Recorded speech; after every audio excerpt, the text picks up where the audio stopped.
Mga kasambahay, isang mapagpala at kalmadong araw po sa atin lahat. Ako po ang Chief ng Public Information Office at spokesperson po ng Manila Police District.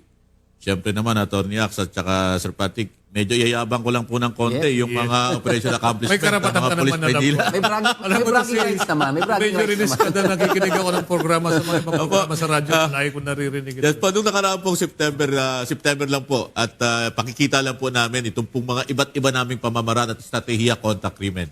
Dito po sa kampanya kontra illegal na droga, meron po tayong 113 operasyon ang isinagawa sa loob po ng buwan ng September. Kung Tama, saan ha? po, Isang buwan lang yan, ha? Yes po, 177 ang ating naaresto. Nakita niyo po, ganun po karami na uhuli natin sa lungsod ng Maynila. At nakakumpiska po tayo ng mahigit 13 milyong halaga ng illegal na droga. Napakarami. Yes po. Nangunguna po sa kampanya kontra illegal na droga ang Santa Cruz Police Station sa ilalim ng pamumuno ni Lieutenant Colonel Leandro Gutierrez.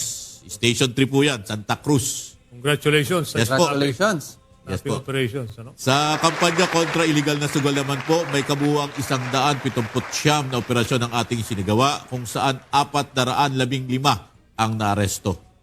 At nangunguna po dyan sa kampanya kontra illegal na sugal ang Masig Police Station. Ito po yung binondo natin. Yes. Sa ilalim po ng pamumuno ni Lieutenant Colonel Robert Bupas. Yes po. Yan. Yan po. Sikat na po yan. Malapit na naman po ito, yung ating mga binondo. Kampanya kontra loose firearms po, meron po tayong 102 operasyon ang ginawa kung saan mahigit 107 ang naaresto. Napakalaking bagay niya, alam mo yung kontra Yes po, yung 100. legal na baril. Dahil yan ay posibilidad na magamit pa. sa Tama ibang, po kayo dyan, krimen sir. po, ano? Lalo na po ngayon, malapit na po yung ating national election. Kaya po nakita po natin yung pagpapaigting natin ng mga operasyon tungkol po dyan. Kung saan, sir, nakita po natin, nakakumpisa po tayo ng mahigit 106 na mga illegal na baril, sir. Imagine mo yun na yung 106 na baril imposible na magkaroon din ng 106 na krimen involving the use of firearm. Kaya yan ang nasa wata. At na minimum. Yeah. Taon pa. Tama po kayo dun.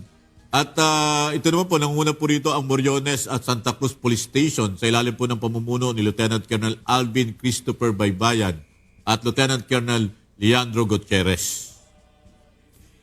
At ganun po, yung ating pong istriktong implementasyon naman po ng mga ordinansa ng Maynila, nagsagawa ng 1,071 operasyon kung saan po nakapagsampa po tayo ng kaso na umabot sa 847 at umabot po sa mahigit 700,000 piso ang multa o yun napunta po sa lokal na pamahalaan ng lungsod.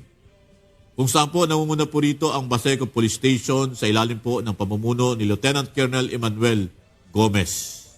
Yes, sir. At syempre po, malapit na pong eleksyon. Balitang eleksyon naman po tayo. Yes po.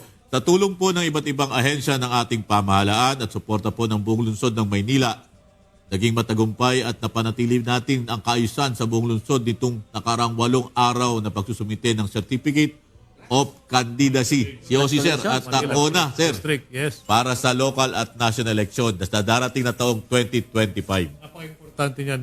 Yung sa filing pa lang ng COC, Yes, sir. nababantayan Yes, natin. yes. Opo, Yes, tama sir, po yes, kayo sir. dyan. Hindi, may mga insidente tayo sa filing pa lang, ha? Opo. Ng ibang lugar natin.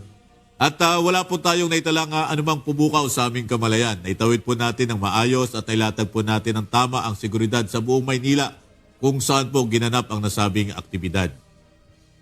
At muli po, kami po ay nagpapaalala sa ating mga kababayan na mga Pulis Maynila ay nasa dulo lamang po ng inyong mga daliri. Maaari niyo po kaming tawagan o mag-text sa aming hotline numbers at mga social media accounts sa iba't ibang istasyon na makikita ninyo sa inyong mga screen. Sa ilalim po ng aming punong taga-timon, Police Brigadier General Arnold Thomas Ibay na may tataktom. Tapat sa serbisyo, ora mismo baksyon at may malasakit sa timbulan ng laya at diwang dakila ang lungsod po ng Maynila. Yes po, kami po ang inyong PNP, ang pulis nyo po, pulis ng Pilipino. Yes. Sir, konti lang yun, sir. Konti lang. Inigsiyan ko lang, sir. Napakaganda na Konti lang po. Medyo maigsi lang po yun. Sa susunod po, medyo igsiyan ko po.